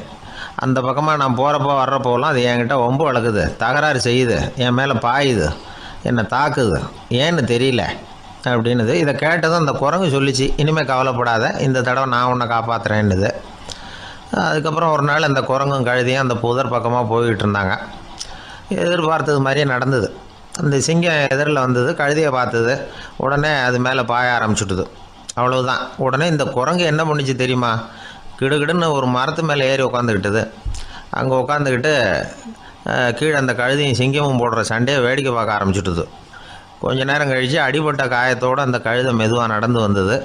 குரங்கும் மெல்ல மரத்தை விட்டு கீழே இறங்கிச்சு. இப்போ கழுதை கேட்டுது, என்னை காப்பாற்றுறேன்னு சொல்லிவிட்டு காலை வாரி விட்டுட்டியே, நீ பாட்டுக்கு மரத்து மேலே ஏறி உட்காந்துக்கிட்டே, அது நியாயமானது. குரங்கு பரிதாபமாக அதை பார்த்துது. நான் மரத்து மேலே இருந்து நீங்கள் 2 பேரும் சண்டை போட்டதை பார்த்துக்கிட்டு தான் இருந்தேன். உன்னோட சத்தம் தான் அதிகமாக இருந்தது, அது நீ சிரிக்கிற மாதிரி எனக்கு கேட்டுது, அதனால் நீ தான் ஜெயிச்சுக்கிட்டு இருக்க போல இருக்கு அப்படின்னு நினச்சிவிட்டேன்னுது. இன்றைக்கி பல பேர் இப்படி தான் இருக்கிறாங்களாம். யார் ஜெயிக்கிறாங்க யார் தோக்குறாங்கங்கிறத முகத்தை பார்த்து கூட கண்டுபிடிக்க முடியறதில்ல, பேசுகிற பேச்சை வச்சு கூட கண்டுபிடிக்க முடியறதில்ல. தோற்கிறவங்க கூட சிரிக்கிற மாதிரி முகத்தை வச்சுக்கிறான். இன்றைய மனிதர்கள்கிட்ட ஏகப்பட்ட முரண்பாடுகள். பொய் முகங்களோட உலவுகிறவர்கள் தான் அதிகம். உண்மை முகம் எங்கே இருக்குது அப்படிங்கிறத புரிஞ்சுக்கிட்டு நண்பர்களை தேர்ந்தெடுக்கணும் அப்படிங்கிறது ஒரு முக்கியமான கருத்து. கடவுள் இந்த உலகத்தை படைச்சு விட்டு அதுக்கப்புறமும் கொஞ்ச நாள் இங்கேயே தங்கியிருந்தாராம். அப்போ தான் அவருக்கு ஒரு உண்மை புரிஞ்சுதான் இந்த உலகத்தில் தங்கி இருக்கிறது எவ்வளவு இடைஞ்சல்னு. தினமும் மனிதர்கள் தேடி வந்து ஏதாவது புகார் சொல்லிக்கிட்டே இருந்தாங்களாம். எனக்கு அது வேணும் இது வேணும்னு கேட்டுக்கிட்டே இருந்தாங்களாம். சில பேர் வந்தாங்க, நாங்கள் வந்து விவசாயம் பண்ணுறோம், தண்ணி இல்லாமல் பயிர் காயுது, எங்களுக்கு மழை வேணும் அப்படின்னாங்க. அவங்க போனதும் அதுக்கப்புறம் சில பேர் வந்தாங்க, நாங்கள் வந்து மண்பானை செய்கிறவங்க நிறைய பானை செஞ்சு வச்சுருக்குறோம், மழை பெஞ்சால் எல்லாம் கரைஞ்சி வீணாக போயிடும், அதனால் இன்றைக்கி மழை பெய்யக்கூடாதுன்னாங்க. கடவுள் பார்த்தார், அவருக்கு என்ன பண்ணுறதுன்னே தெரியல, ஏகப்பட்ட குழப்பம், தலையை பிச்சுக்கலாம் போல் இருந்தது, கிட்டத்தட்ட பைத்தியம் பிடிக்கிற அளவுக்கு ஆகிட்டுது. எல்லாருடைய ஆசைகளையும் அவரால் நிறைவேற்ற முடியல, ஏன்னா ஒன்றுக்கு ஒன்று முரண்பாடாக இருந்தது. ஒரு நாள் தன்னுடைய அமைச்சரவையை கூட்டி ஆலோசனை கேட்டார். என்ன செய்யலான்னு சொல்லுங்கன்னார். இது என்ன பிரமாதம், பேசாமல் இமயமலை அடிவாரத்தில் போய் உட்காந்துங்க, யாரும் தொந்தரவு பண்ண மாட்டாங்கன்னாங்க. அங்கேயும் மனிதர்கள் வர ஆரம்பிச்சுருவாங்களேன்னார் கடவுள். சரி அப்படின்னா சந்திரனில் போயிருந்துக்கலாமேன்னாங்க. அங்கேயும் மனுஷன் குடி வர போகிறான் அப்படின்னார் கடவுள். வெகு தூரத்துக்கு அப்பால் உள்ள நட்சத்திர மண்டலத்துக்கு போயிடலான்னாங்க. இதெல்லாம் நிரந்தர தீர்வாகாது, நிரந்தரமாக இந்த மனிதனுடைய தொல்லையிலேருந்து நான் விடுபடணும், அதுக்கு ஏதாவது வழி சொல்லுங்கன்னார் கடவுள். ஒரு வயசான ஆள் வந்தார். கடவுளுக்கு காதோட காதாக ஒரு வழியை சொன்னார். கடவுளுக்கு முகம் மலர்ந்தது. அதுதான் சரி, அப்படியே செஞ்சுடலான்னார். அந்த ஆள் சொன்ன ரகசியம் என்ன தெரியுமா? மனிதனால் அடைய முடியாத ஒரு இடம் இருக்குது, அது வேறு எங்கேயும் இல்லை, அவனுக்கு உள்ளே இருக்குது, அங்கே போய் மறைஞ்சிங்க, அதுக்கப்புறம் மனிதர்களால் உங்களுக்கு தொந்தரவு இருக்காதுன்னார். மனிதன் நினைக்காத இடம் அதுதான். அதாவது உள்ளுக்குள்ளே இருக்கிற உண்மையை புரிஞ்சிக்காமல் வெளியில் எங்கேயோ அது இருக்கிறதாக நினச்சி வரட்டிக்கிட்டு அலையிறான் மனுஷன். உள்ளே இருக்கிற உண்மை புரிஞ்சால் நாம் தன்னம்பிக்கையோடு தலை நிமிர்ந்து வாழலாம். வேடிக்கையாக ஒரு கதை சொல்லுவாங்க, இதை பாருங்கள், நம்ம பையன் எங்கே பணம் வச்சாலும் எடுத்து விட்றான், என்ன பண்ணுறதுன்னாங்க அம்மா. அப்பா கொஞ்சம் நேரம் யோசனை பண்ணார். அதுக்கப்புறம் சொன்னார், அவன் கண்ணில் படாத இடமா நம்ம வீட்டில் இருக்கிறது ஒரே இடம் தான், அங்கே பணத்தை வை திருட்டு போவாதுன்னார். அது எந்த இடம்னு கேட்டாங்க. அதுதான் அவன் பாட புஸ்தகம், அதில் வச்சிரு, அவன் தொடவே மாட்டான், பாட புத்தகத்தை தொடாமல் பரீட்சையில் வெற்றி பெற முடியாது அப்படிங்கிறத புரிஞ்சுக்கணும். உள்ளே இருக்கிற உண்மையை தொடாமல் வாழ்க்கையில் வெற்றி பெற முடியாது. அதனால் உண்மையை புரிஞ்சுக்கிட்டால் வாழ்க்கையில் வெற்றி நிச்சயம். கத்தியை தீட்டாதே புத்தியை தீட்டு அப்படின்னு ஒரு பெரியவர் புத்தி சொன்னார். அதை கேட்ட ஒரு இளைஞன், அது எப்படி பெரியவரை புத்தியை தீட்டுறது? கத்தியை தீட்டுன்னு சொன்னால் ஒரு கருங்கல்லில் கத்தியை தேய்க்கலாம், புத்தியை தீட்டுன்னு சொன்னால் எப்படி தலையை கொண்டுட்டு போய் தரையில் தேய்ச்சிக்கிட்டு இருக்க முடியுமா அப்படின்னா. அந்த பெரியவர் உடனே புரிஞ்சுக்கிட்டார், இந்த இளைஞனுக்கு புத்தி கூர்மை கம்மி அப்படிங்கிறத புரிஞ்சுக்கிட்டார். அது சரி, அறிவுக்கும் புத்திசாலித்தனத்துக்கும் என்ன வித்தியாசம்? இது ஒரு முக்கியமான கேள்வி. அறிவுன்னா என்ன, புத்திசாலித்தனம்னா என்ன? இதே கேள்வியை சாக்ரட்டிஸ் கிட்ட அவருடைய சீடன் ஒருத்தன் கேட்டானான். ஐயா, அறிவுக்கும் புத்திசாலித்தனத்துக்கும் என்னங்க வித்தியாசம் அப்படின்னு கேட்டிருக்கான். சாக்ரட்டிஸ் நிமிர்ந்து பார்த்துருக்கிறார் அந்த சீடனை. அதுக்கப்புறம் சொன்னாராம், நான் சொல்கிறேன் உன்னுடைய கேள்விக்கு பதில், ஆனால் அதுக்கு முன்னாடி நீ ஒரு காரியம் பண்ணணும்னாரான். என்னங்க செய்யணும் சொல்லுங்கன்றிருக்கான். அதோ பாரு, ஒரு பெரியவர் உட்காந்துருக்கிறாரு, அவர்கிட்ட போ, இங்கேருந்து பக்கத்தில் இருக்கிற அந்த கிராமத்துக்கு போய் சேர எவ்வளவு நேரம் ஆகும் அப்படின்னு கேட்டுட்டு வா அப்படி சொன்னார் சாக்ரட்டிஸ். சரின்னு சொல்லிவிட்டு இவன் போனான். அந்த பெரியவர் முன்னாடி போய் நின்னான். ஏங்க பெரியவரை, இங்கேருந்து அதோ தெரியுத அந்த கிராமத்துக்கு போய் சேர்றதுக்கு எவ்வளவு நேரம் ஆகும் அப்படின்னு கேட்டான். பெரியவர் நிமிர்ந்து பார்த்தார், ஆனால் பதில் எதுவும் சொல்லலை. இவன் மறுபடியும் ஒரு தடவை அதே கேள்வியை அவர்கிட்ட கேட்டான். என்னங்க, நான் கேட்குறது உங்கள் காதில் விழுதா, அந்த கிராமத்துக்கு போய் சேர்றதுக்கு எவ்வளோ நேரம் ஆகும் அப்படின்னு சொல்லி மறுபடியும் கேட்டான். அப்பவும் அவர் பதில் சொல்லலை. உடனே அவன் மனசுக்குள்ளே முடிவு பண்ணிக்கிட்டான், சரி பெரியவர் ஒரு மாதிரியாக தெரிகிறார், புத்தி சுவாதீனம் சரியில்லாத ஒரு மாதிரி தெரியுது அப்படின்னு நினச்சிக்கிட்டே வந்த வழியிலே திரும்பி வந்துட்டான். கொஞ்சம் தூரம் நடந்திருப்பான். இப்போ அந்த பெரியவர் மறுபடியும் கூப்பிட்டார், இளைஞனே இப்படி வாடினார். இவனுக்கு ஒன்றும் புரியல. மறுபடியும் திரும்பி நடந்தான். அவர் முன்னாடி போய் நின்னான். பெரியவர் சொன்னார், தம்பி, இங்கேருந்து அந்த கிராமத்துக்கு போய் சேர்றதுக்கு 5 நிமிஷம் ஆகும் அப்படின்னார். இப்போ அந்த இளைஞன் அந்த முதியவரை ஒரு மாதிரியாக பார்க்க ஆரம்பித்தான். அதுக்கப்புறம் கொஞ்சம் யோசித்தான். பிறகு அவர்கிட்டே கேட்டுட்டான், ஏங்க பெரியவரை, இதே பதிலை அப்போவே என்கிட்ட சொல்லியிருக்கலாமே, என்னை திரும்பி போன்னு சொல்லிவிட்டு பாதி தூரம் போனதுக்கப்புறம் மறுபடியும் கூப்பிட்டு அதுக்கப்புறம் இப்படி சொல்கிறீங்களே இது நியாயமா அப்படின்னா பெரியவர் சிரித்தார். அதுக்கப்புறம் சொன்னார், ஏன்பா நீ எவ்வளவு வேகமாக நடக்கிறேங்கிறத பார்க்காம நீ கிராமத்துக்கு போய் சேர வேண்டிய நேரத்தை எப்படி என்னால் சொல்ல முடியும்? அதனால தான் உன்னை கொஞ்சம் தூரம் நடக்க விட்டு உன்னுடைய நடையின் வேகம், அந்த கிராமம் இருக்கிற தூரம் ரெண்டையும் கணக்கு போட்டு அதுக்கப்புறம் நேரத்தை சொன்னேன்னார். சீடன் வந்து தலை குனிந்தான். அப்படியே திரும்பி வந்து சாக்ரட்டிஸ் முன்னாடி நின்னான். சாக்ரட்டிஸ் இப்போ சொல்கிறார், தம்பி அதுக்கு பேர் தான் புத்திசாலித்தனம். இந்த அறிவு கூர்மை வந்து எல்லா இளைஞர்களுக்கும் வரணும் அப்படிங்கிறதுக்காகத்தான் கத்தியை தீட்டாத புத்தியை தீட்டு அப்படின்னு பெரியவங்கள்லாம் சொல்லிகிட்டு இருக்கிறாங்க. புத்தியை தீட்டுறவங்கெல்லாம் வாழ்க்கையில் அறிவாளியாகிறாங்க, தீட்டாதவங்க கோமாளியாகிறாங்க. இதுதான் இன்றைக்கி நடக்கிறது. அதனால் அறிவு கூர்மைங்கிறது வேற. இந்த காலத்து ஆசாமி ஒருத்தர் இன்னொருத்தரை பார்த்து கேட்டார், ஏங்க ஒரு விமானம் இங்கேருந்து புறப்பட்டு 2 மணி நேரத்தில் மதுரைக்கு போய் சேருது. நல்லா கவனிங்க, ஒரு விமானம் இங்கேருந்து புறப்பட்டு 2 மணி நேரத்தில் மதுரைக்கு போய் சேருது அப்படின்னா என்னோடய வயசு என்னன்னு கேட்டார். இவர் கேட்குறதுல ஏதாவது அர்த்தம் இருக்கா? அதாவது இங்கேருந்து புறப்பட்டு 2 மணி நேரம் ஆகுது மதுரைக்கு போகிறதுக்கு, அப்படின்னா என் வயசு என்னன்னு கேட்குறாரு. இதை கேட்ட உடனே அவர் பதில் சொன்னார், அப்படின்னா உங்களோட வயசு 20 அப்படின்னார். எப்படிங்க அவ்வளவு கரெக்டாக சொன்னீங்க அப்படின்னு கேட்டார். வேறு ஒன்றும் இல்லை, எங்கள் பக்கத்து வீட்டில் ஒரு முழு பைத்தியம் இருக்குது, அதோட வயசு 40, அப்படின்னா உன் வயசு 20 தான் இருக்கணும் அப்படின்னார்.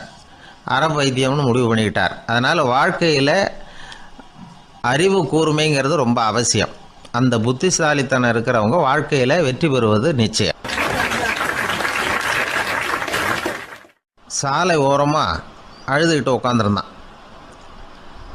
பிச்சை எடுத்து சாப்பிட்ற ஒருத்தன் அந்த பக்கமாக வந்தான். இவனை பார்த்தான். ஏன் அழுதுகிட்டு உட்காந்துருக்கிற, என்னாச்சு உனக்கு அப்படின்னு கேட்டான்.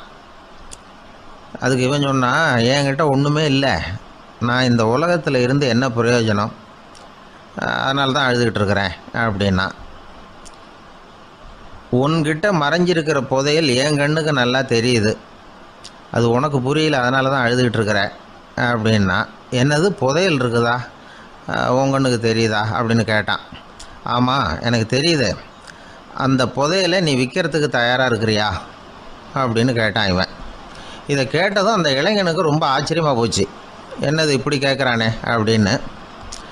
என்கிட்ட ஒரு காசு கூட இல்லையே, அப்படி இருக்கிறப்போ புதையல் எங்கேருந்து வந்தது அப்படின்னா. இந்த நேரத்தில் அந்த பிச்சைக்காரன் சிரித்தான். இப்படி தான் இந்த உலகத்தில் எல்லோரும் சொல்லிகிட்டு இருக்கிறாங்க, என்கிட்ட ஒன்றுமே இல்லை ஒன்றுமே இல்லைன்னு சொல்லி. ஆனால் அவங்கக்கிட்ட தான் புதையல் இருக்குது, நீ வேணும்னா என் கூட வா, நம்ம நாட்டு அரசர்கிட்ட போவோம், உங்ககிட்ட இருக்கிற புதையலை அவர் நல்ல விலைக்கு எடுத்துக்குவார் அப்படின்னா. அது எப்படி உனக்கு தெரியும்னா, இதுக்கு முன்னாடியும் இது மாதிரி பல பேரை நான் வந்து ராஜா கிட்ட அழைச்சிட்டு போயிருக்கிறேன், அதனால தான் உன்னை பார்த்தேன், உன்னையும் கூப்பிட்றேன், நீ சரின்னு சொன்னால் உன்னை அழைச்சிட்டு போகிறேன், உங்ககிட்ட இருக்கிற புதையலை அவர் நல்ல விலை கொடுத்து எடுத்துக்குவார் அப்படின்னு சொன்னான். இவன் இப்படி சொல்கிறதும் அந்த இளைஞனுக்கு ஒன்றுமே புரியல.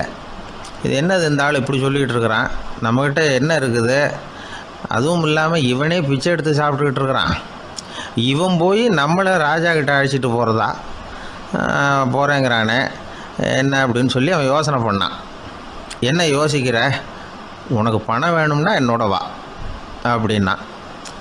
இளைஞன் ஒரு முடிவுக்கு வந்தான். சரி, இங்கேயே உட்காந்துக்கிட்டு இருக்கிறத விட அங்கேயாவது போய் பார்ப்போமே, இங்கே அழுதுகிட்டு உட்காந்துருக்கிறதுல என்ன பிரயோஜனம், ஏதோ கூப்பிட்றான் போய் பார்த்துட்டு வருவோமே அப்படின்னு சொல்லி அவன் கூட புறப்பட்டான்.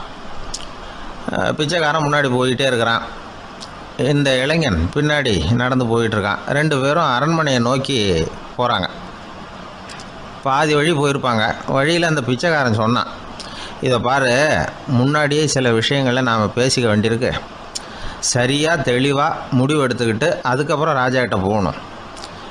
ஏன்னா அங்கே போய் அது முடியாது இது முடியாதுன்னு நாம் நமக்குள்ளே சண்டை போட்டுக்கிட்டு இருக்க முடியாது. ராஜாவுக்கு விலையை பற்றி கவலையே இல்லை, எவ்வளவு சொன்னாலும் நமக்கு பணம் கிடச்சிரும். ஆனால் அதுக்கப்புறம் நான் இதை விற்கிறதுக்கு தயாராக இல்லைன்னு சொல்லிடக்கூடாது. அதனால் வந்து புதையலை விற்கிறதா இல்லையாங்கிறத இங்கேயே தெளிவாக முடிவு செஞ்சுக்கணும். இல்லைன்னா ராஜா கிட்ட போய் அங்கே போய் குழப்பிக்கிட்டு இருக்க முடியாது அப்படின்னு சொன்னான். இளைஞனுக்கு ஒன்றுமே புரியல. என்ன சொல்கிற நீ, என்கிட்டயா புதையலா எங்கே இருக்குது அப்படின்னு சொல்லி குழம்பி போனான். இப்போ அந்த பிச்சைக்காரன் சொன்னான், இதை பாரு, இப்போ உதாரணத்துக்கு உன்னுடைய கண்களை எடுத்துக்கோ. அதுக்கு நீ என்ன விலை கேட்டுற போகிற? நான் வந்து அதுக்கு ராஜா கிட்டே இருந்து ஒரு 50,000 ரூபா வாங்கி தர முடியும். உன்னுடைய இருதயத்தை கொடுக்குறியா, 20 லட்சம் ரூபா வாங்கி தரேன். மூளையை கொடுக்குறியா, 30 லட்சம் வாங்கி தரேன். என்ன சொல்கிற அப்படின்னு சொல்லி இந்த பிச்சைக்காரன் பேசிக்கிட்டே போகிறான். இளைஞனுக்கு கோபம் வந்துட்டுது. என்ன உளர்ற, உனக்கு என்ன பைத்தியமா? கண்ணையும் மூளையையும் இருதயத்தையுமா விற்பாங்க? என்ன விலை கொடுத்தாலும் அதையெல்லாம் நான் விற்கிறதுக்கு தயாராக இல்லை, நான் விற்க மாட்டேன். அதை கொடுத்துட்டு நான் என்ன பண்ணுறது? இப்படி நான் மட்டும் இல்லை, யாருமே இதை விற்கிறதுக்கு தயாராக இருக்க மாட்டாங்க அப்படின்னு சொன்னான் அந்த இளைஞன். இவன் இப்படி சொன்னதும் அந்த பிச்சைக்காரன் வாய் விட்டு சிரிக்க ஆரம்பிச்சுட்டான். இப்போ பைத்தியமானது நானா நீயா? லட்சக்கணக்கான கோடிக்கணக்கான ரூபாய் பொறுமானம் உள்ள பொருள்களை உங்ககிட்டயே வச்சுக்கிட்டு விற்க முடியாதுன்னு சொல்கிற நீ தான் ஏழை. என்கிட்ட ஒன்றுமே இல்லைன்னு மரத்தடியில் உட்காந்து அழுதுகிட்டு இருக்கிறியே அப்படின்னு சொன்னான். இன்றைக்கி பார்த்திங்கன்னா பல பேர் தன்கிட்ட புதைஞ்சிருக்கிற ஆற்றலை புரிஞ்சிக்க முடியாமல் அவதிப்பட்டுக்கிட்டு இருக்கிறாங்க. நம்மக்கிட்ட என்ன இருக்குங்கிறது அவங்களுக்கு தெரியறதில்ல. அதனால தான் என்கிட்ட ஒன்றுமே இல்லைன்னு சொல்லி அழுதுகிட்டு இருக்கிறாங்க. இதை விளங்க வைக்கிறதுக்கு பெரியவங்க சொல்கிற கதை இது. நம்மக்கிட்ட இருக்கிற புதையலை நாம் தான் தோண்டி எடுக்கணும். உண்மையான புதையலுங்கிறது உள்ளே இருக்குது. ஆனால் அதை வெளியில் தேடுற ஆசாமிகள் தான் அதிகம். சராசரி மனித இயல்பு அப்படி. நம்மக்கிட்ட விலை மதிக்க முடியாத பகுத்தறிவு இருக்குது. அதை வச்சுக்கிட்டு வாழ்க்கையில் முன்னேறத்துக்கு முயற்சி பண்ணணும். என்கிட்ட ஒன்றுமே இல்லைன்னு நினச்சி ஓரமாக உட்காந்துடக்கூடாது. முயற்சி செஞ்சால் முடியாத காரியம் எதுவுமே இல்லை.